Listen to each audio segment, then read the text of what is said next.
Welcome back, everyone, to our final segment of this month's Chamber Radio Hour. This is Ed Dwyer, Dwyer Advisory, here with Scott Maynard. And we also have Aaliyah Meyer with us as well, who is an Economic Development Coordinator at the Chamber, working with Scott. So we're going to just wrap the show up with a few more items about what's coming on the legislative side and some of the programming, but just reflecting back for a little bit there, Scott, with our two winners from the Pitch Factory, which has really turned into an amazing program for the Chamber and in partnership with other organizations around town. But how many people you said were there for the final pitch? So we had 18 for the final pitch, which is the largest number that we've ever seen. Yeah. It was interesting as we had gone through the program this year. You get to the week before, and that's kind of the sign up to pitch, or you've just been there to learn, which is also great. We want people to do that as well. Usually about 50% of the people pitch, and so we threw the question out, and almost every hand went up, and we thought, oh, this is awesome. Going to be great. Yeah. Yep. And man, I talked earlier segment about how close the judges' scores were, and we had some really fantastic pitches, and there's going to be some unbelievable businesses, I think, that come from this. Well, listen, if you're listening to the show and you're thinking, you're having a new business idea and you've been kicking around the idea of starting your own company, or someone, maybe Scott just talk about that this is an annual program. It goes on for 6 weeks. So the sign up could be whenever, but the next program would be next June, I assume, right? Correct. Yep. So we'll roll back in next June for another cohort, and we have people that sign up all throughout the year, and they can also participate in other Women's Business Center programs. It's Women's Business Center, but it's open to everybody. Or Ed, they can reach out to you. I know you do a lot of advisory work with small businesses just starting out with Dwyer Advisory Group, and that's a great way for somebody to begin to see and understand what they need. You want to talk a little bit about that and what you do? No, that's right. I've been involved with the Chamber here since 2018, but it was different consulting at Business Ed for a while, and then I was working with North Avenue Capital on Ponte Vedra for a while, and now I'm back into my consulting business, and it's been a lot of fun. And so to that standpoint, for 40 years, I was in the banking business. So I know the CPAs in town, the attorneys in town. And if you're just a business owner out there in the market and you're listening to the show and you're thinking, man, I really need somebody to come in with a fresh set of eyes, look at what I'm doing. Maybe it's a business that's growing, but you're not sure how to get to the next level. Give me a call. I'm at 513-543-3288 or ed@dwyeradvisory.com. And I live here in St. Augustine. I'm looking at companies within Northeast Florida, and it doesn't even. I would just come out and visit. Right? It's not a proposition at that point. It's really just sitting down, doing a little profiling of your business together, and identifying really what are some things we could do to take you to that next level. And I know a lot of times after you've had those initial meetings, I've talked to individuals that have worked with you, and they are so enlightened on learning and understanding the questions they didn't even know to ask. Yeah, that's right. Just picking up somebody's financial statements sometimes, it's like, where are you getting that from? When I'm looking at your balance sheet, well, I never look at my balance sheet. I just look at my income statement. I said, well, you need to understand as part of your business in order to grow. So thank you for that. And so if you're interested, go to the Chamber website. Right. All about Pitch Factory is out there. And I know as time will come up, but sounds like you can reach out at any point in time and someone and say, how do I get on the list? Any point in time. And we're always excited. And I think our two participants just highlighted that excitement with just the excitement in their voice and the things that they learned. So it was really great. Yeah. And we have been super busy at the Chamber. We just had literally a sold out EDC breakfast and legislative update. We had Tom Leake, our state senator. We had Kim Kendall. We had Sam Greco. We had Shorty Robbins, who was there as legislative aide for Judson Sapp.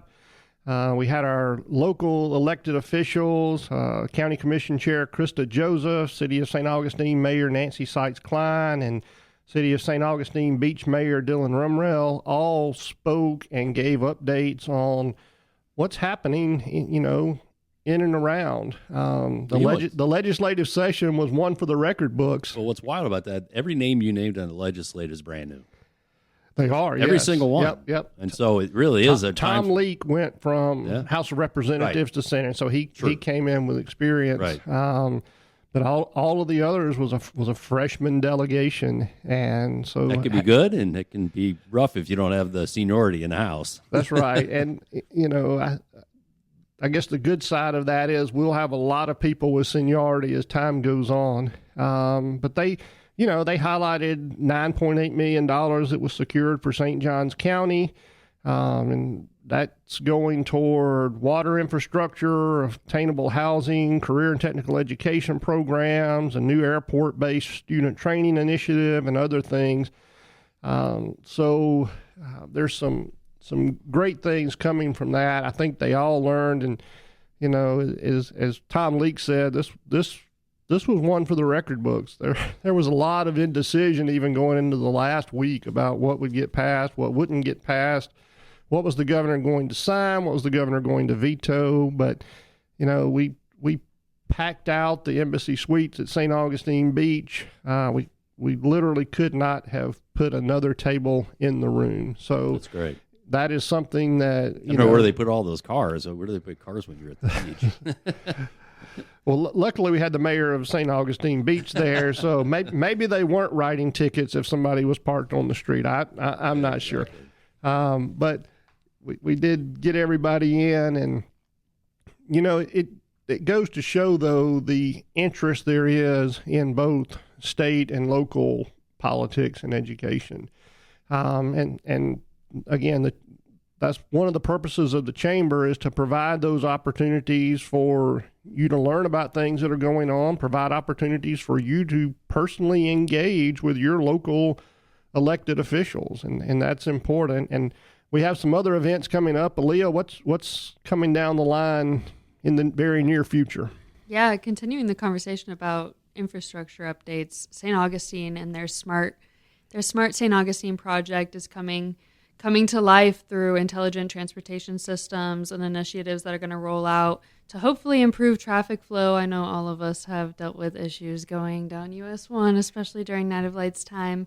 So these are efforts to reduce congestion and prepare for the future of the urban mobility as St. Augustine continues to grow. So this is going to be a great opportunity. It's the morning of August 8th, and come learn about how this will affect commuters, businesses, and tourism in the area.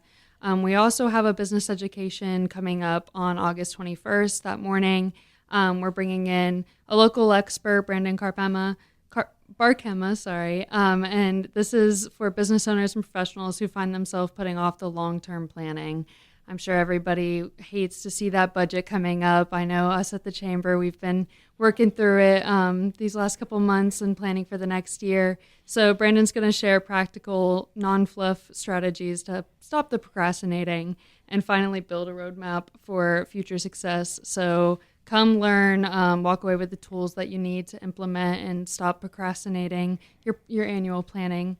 And then, of course, we have another Economic Development Council breakfast, which I personally am very excited about. This is going to be infrastructure focused. It's going to be Thursday, September 26th in that morning, and we're going to bring in officials from Florida Department of Transportation to talk about the exciting First Coast Expressway project, which I had the opportunity to sit down with Clay County and see the excitement as they finished their segment of the project, and it's going to come through and bring in amazing opportunities, not only to St. Johns County, but Putnam County, Duval County, and Clay County. So creating a united front with Northeast Florida and bridging that gap between our communities and share the exciting updates with that. So I'm looking forward to that. Yeah, that Friday, September 26th, is going to be an exciting day. We're also going to have that day local representatives from the county. Joy Andrews, our county administrator, and some of her team are going to be talking about some of the local projects, infrastructure projects that are underway as well. But that First Coast Expressway, I know Clay County is ecstatic about their section being open. But if you think about once that is completed, the target date is 2030. They're going to talk about that and the pathway it's going to take. But you will be able to come up 95 and turn west on that First Coast Expressway, go all the way to 10 and completely bypass Jacksonville.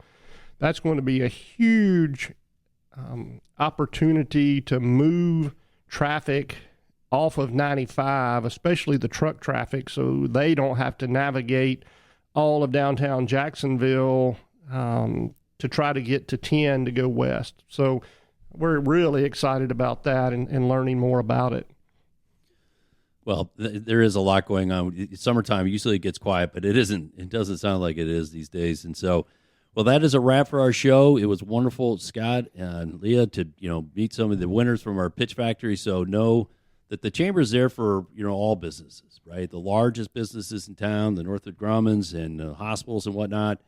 To Steve Hudson with Catch 27, he's got a nice business that he started a dozen years ago, to new businesses starting up today. It's a wonderful story. We'll be back on our next show on September 6th. Have a great day, everybody.